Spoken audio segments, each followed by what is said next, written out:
आपकी श्रद्धा और आपकी भक्ति ही आपका कल्याण करती है। गुरु कैसा भी हो चलेगा, लेकिन यदि आपकी श्रद्धा आपकी भक्ति में दुर्बलता है तो आपका कल्याण होने वाला नहीं है।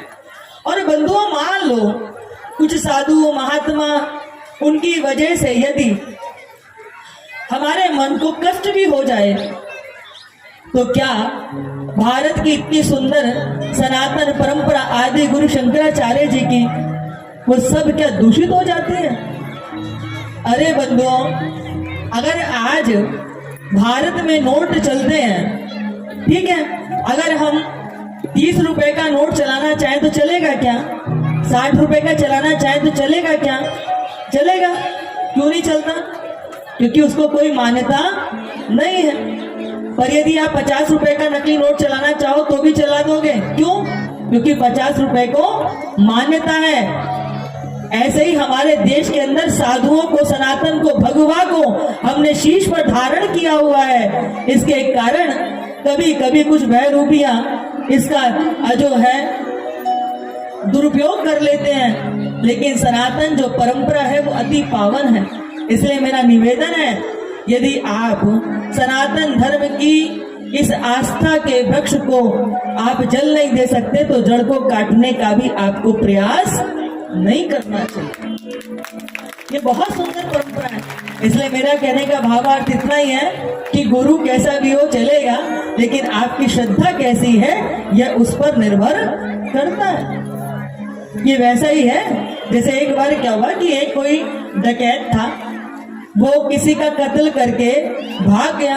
अब कहाँ जाए, तो वो साधु का भेष धारण करके किसी गांव में चला गया। अब गांव के लोगों ने देखा कि साधु है, वो गांव के बाहर एक पेड़ के नीचे जाके बैठ गया। अब साधु तो था नहीं, जीवन भर मार काट की थी, किसी का कत्ल करके भाग आया था, चोर लुटेरा था। अब कोई पूछेगा तो क्या बताएगा, सत्संग तो कर नहीं सकता था। तो वृक्ष के नीचे मौनी महात्मा बनकर के बैठ गया कि जब बोलूंगा ही नहीं तो मेरी पोल पट्टी भी नहीं खोलेगी। अब वो वृक्ष के नीचे बैठा रहा। लोगों ने बहुत पूछने का प्रयास किया परंतु उसने कुछ बोला नहीं। लोगों की श्रद्धा बहुत बढ़ गई कि महाराज ये तो मौनी है, कोई कुछ बोलते ही नहीं है। भूख का प्यासा वो एक वृक्ष के नीचे बैठा रहा। तो लोगों की श्रद्धा बढ़ी तो उन्होंने गांव के बाहर एक तालाब के किनारे उनकी फूस की एक छोटी सी कुटिया बना दी। धीरे धीरे लोग महात्मा की कुटिया पे प्रणाम करने जाते थे, वहीं बैठकर के वो धुनी रमाने लगे। अब गांव के लोगों की बड़ी श्रद्धा उनके प्रति हो गई। अब गांव की एक माता जो थी वो उनके पास जाकर के कहते कि मुझे दीक्षा दे दो, मंत्र दीक्षा दे दो। महात्मा इशारों से कह देता बाद में। ये फिर थोड़े दिन के बाद में पहुंची तो फिर महात्मा ने फिर कह दिया बाद में। अब इसको लगता कि शायद मेरी श्रद्धा में कोई कमी है, मैं बार बार जाती हूँ और ये बार बार कह देते हैं कि बाद में। एक दिन ये पहुंची चरणों में विनती करने लगी। महात्मा को यकीन हो गया कि अब इसके ऊपर मेरा पूरा प्रभाव जम चुका है, तो इसने मंत्र दीक्षा के लिए कहा।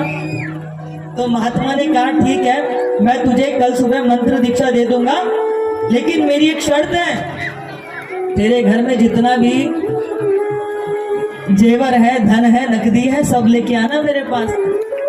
इस स्त्री को लगा कि गुरुदेव मेरी परीक्षा लेना है, इतने दिनों से तो मुझे दीक्षा दे नहीं रहे थे, अभी ये मेरी परीक्षा लेना चाहते हैं। बंधुओं वो कहती है कि ठीक है। बोले कि भोर में तुम मेरे पास आ जाना। बोले ठीक है गुरुदेव। अब रात्रि भर उस स्त्री को नींद नहीं आई, क्योंकि हमारे यहाँ जो मंत्र दीक्षा होती है ना, उसको क्या कहते हैं, उसको दूसरा जन्म कहते हैं, द्विज संस्कार कहते हैं। एक जन्म हम अपनी माँ के गर्भ से पाते हैं और दूसरा जन्म हम गुरु की गर्भ की वाणी से पाते हैं। रात्रि भर नींद नहीं आई कि मुझे कल गुरुदेव से मंत्र दीक्षा प्राप्त हो जाएगी, मंत्र दीक्षा लेकर के मेरा जीवन धन्य हो जाएगा। रात्रि भर बस रात्रि बीतने का इंतजार करने लगी। घर में जो भी इसके नकदी थी, जेवर था, सबको ये अपनी एक छोटी सी कोठरी में बांध करके गुरुजी की सुबह सुबह कुटिया पर पहुंच गई। द्वार खटखटाया कुटिया का। गुरुजी ने कहा आजा आजा, मैं तेरा इंतजार कर रहा था।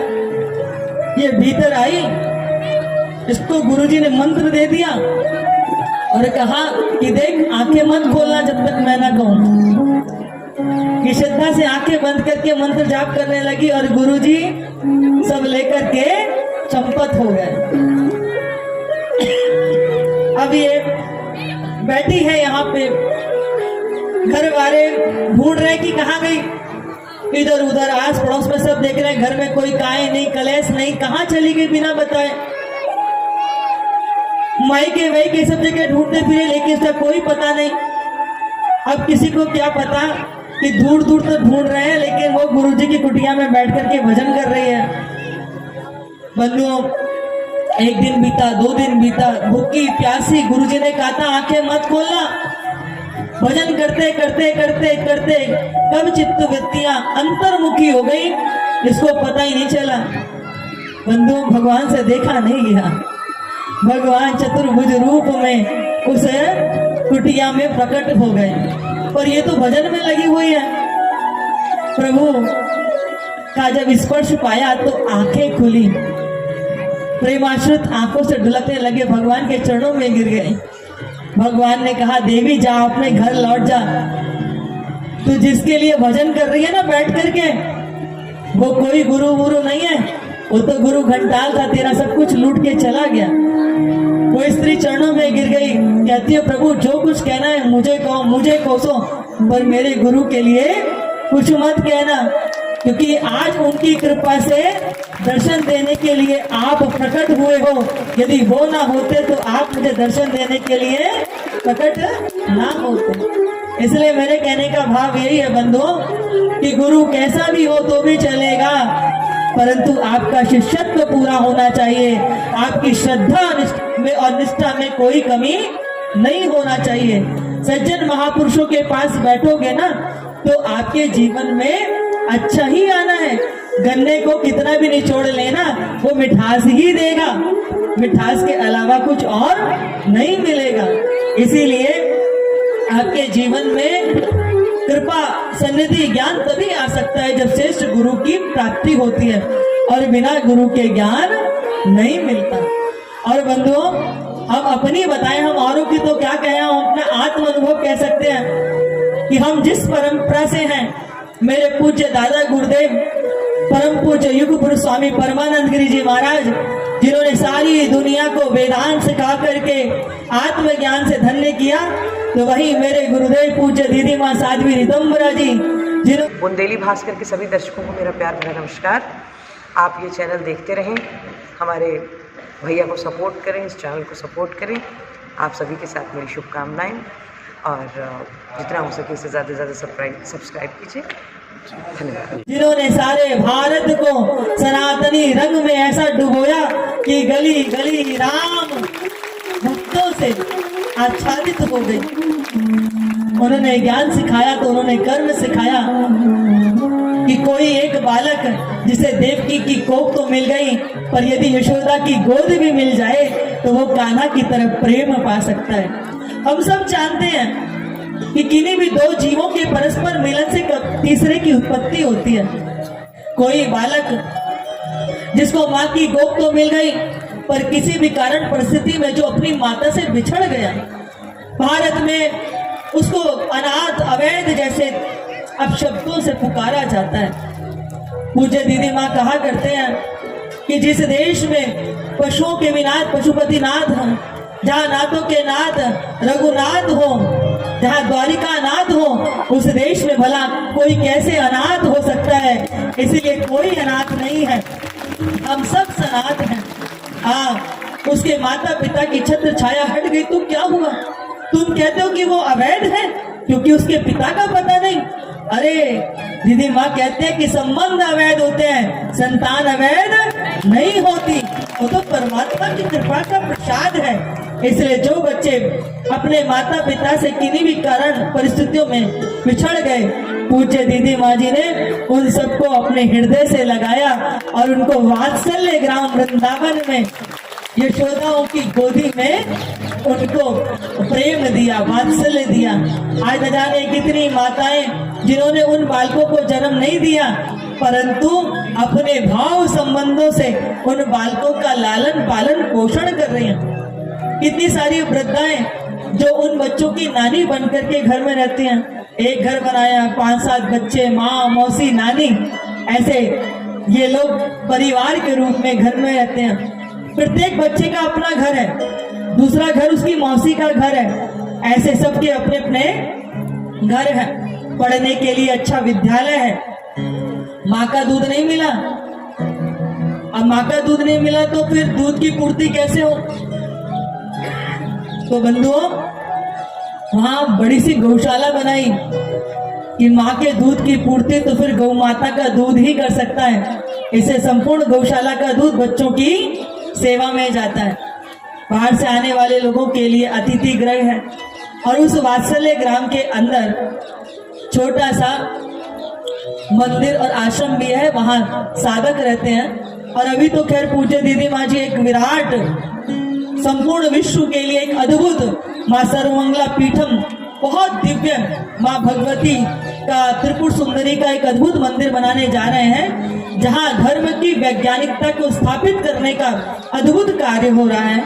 आने वाले समय में वह मंदिर संपूर्ण देश के लिए नहीं अपितु विश्व के लिए कारीगरी का अद्भुत नमूना पेश करेगा, जहां पर हम अपनी सांस्कृतिक धरोहर की वैज्ञानिकता का दर्शन कर पाएंगे। ऐसा अद्भुत दर्शन है। बंधुओं, हमारे जितने भी सेवा स्थान होंगे वहां पे कहीं ना कहीं गौ माता की सेवा अवश्य होती है, क्योंकि वो मुझे एक बहुत सुंदर बात का संस्मरण हो रहा है हृदय में कि एक बार स्वामी विवेकानंद ना विदेश गए थे। तो जब वो विदेश गए तो किसी ने पूछा कि आपके यहाँ पर कौन से पशु का दूध सर्वश्रेष्ठ माना गया है?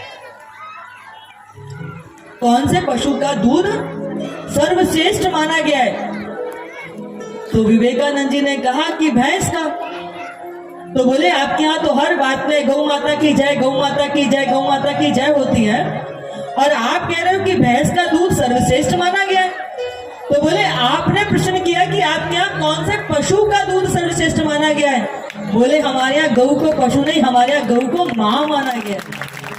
इसलिए गौ तो हमारी माँ है। यहाँ गुरु जी के पास गुरु ज्ञान अर्जित करने के लिए आए हैं। 64 कलाओं से परिपूर्ण मेरे भगवान कृष्ण, लेकिन गुरु जी के चरणों में बैठ करके गुरु ज्ञान अर्जित करने के लिए आते हैं। और जब त्रेता में मेरे प्रभु राम अवतार लेते हैं तो फिर वो गुरुकुल में गुरु ज्ञान अर्जित करने के लिए जाते हैं। बिना गुरु के ज्ञान नहीं होता। बंधु, वशिष्ठ जी के पास राम जी गए और उज्जैनी में सांदीपनी मुनि के पास भगवान कृष्ण गए। इसलिए गुरु ज्ञान के बिना जीवन का उद्धार नहीं हो सकता। इसलिए हम तो अपने हृदय पे हाथ रख के कह सकते हैं कि हम धन्य हैं कि हम गुरु घंटालों के चक्कर में नहीं, सदगुरु की शरणों में आए। और जब सदगुरु की कृपा प्राप्ति होती है तो फिर जीवन में नित्य उतर आता है, उमंग आ जाता है। फिर तो दिल में एक ही भाव उतरता है, कैसा? ओ तेरे नाम की ओर चुनरिया, तेरे नाम की ओर चुनरिया, हो मैं तो नाचूं बीच बाजार में। ऐसी हालत हो गई मेरी, मेरी गुरुवर तेरे प्यार में। ऐसी हालत हो गई मेरी, मेरी गुरुवर तेरे प्यार में। ऐसी हालत हो गई मेरी, मेरे गुरुवर तेरे प्यार में। ऐसी हालत हो गई मेरी, मेरे गुरुवर तेरे प्यार में। तेरे नाम की ओर चुनरिया, तेरे नाम की ओर चुनरिया, तेरे नाम की ओर चुनरिया, तेरे नाम की ओर चुनरिया, तेरे नाम की ओर चुनरिया, तेरे नाम की ओर चुनरिया। मैं तो नाचूं बीच बाजार में। ऐसी हालत हो गई मेरी, मेरे गुरुवर तेरे प्यार ऐसी हालत हो गई मेरी फिर पर तेरे प्यार में।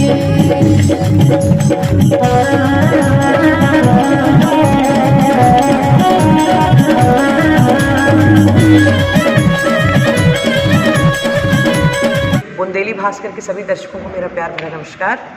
आप ये चैनल देखते रहें, हमारे भैया को सपोर्ट करें, इस चैनल को सपोर्ट करें। आप सभी के साथ मेरी शुभकामनाएं और जितना हो सके इससे ज़्यादा से ज़्यादा सब्सक्राइब कीजिए।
सब कुछ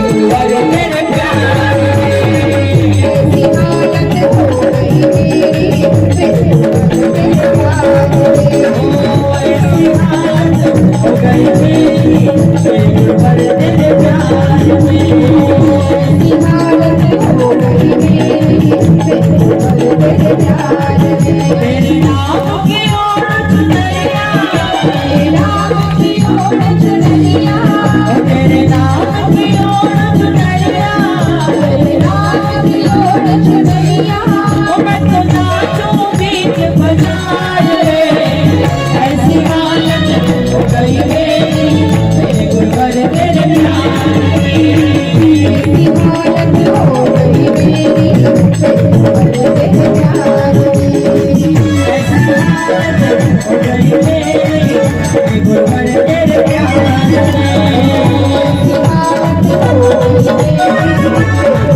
तेरे प्यार में ऐसी हालत हो गई मेरी फिर गुरुवर तेरे प्यार में ऐसी हालत हो गई मेरी मेरे गुरुवर तेरे प्यार में ऐसी हालत हो गई मेरी फिर गुरुवर तेरे प्यार में ऐसी हालत हो गई मेरी मेरे गुरुवर तेरे प्यार में ऐसी हालत हो गई मेरी गुरुवर तेरे प्यार में मेरे गुरुवर तेरे प्यार में गुरुवर तेरे प्यार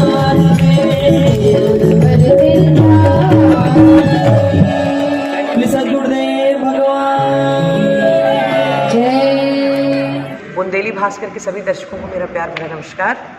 आप ये चैनल देखते रहें, हमारे भैया को सपोर्ट करें, इस चैनल को सपोर्ट करें। आप सभी के साथ मेरी शुभकामनाएं और जितना हो सके इससे ज़्यादा से ज़्यादा सब्सक्राइब कीजिए। धन्यवाद।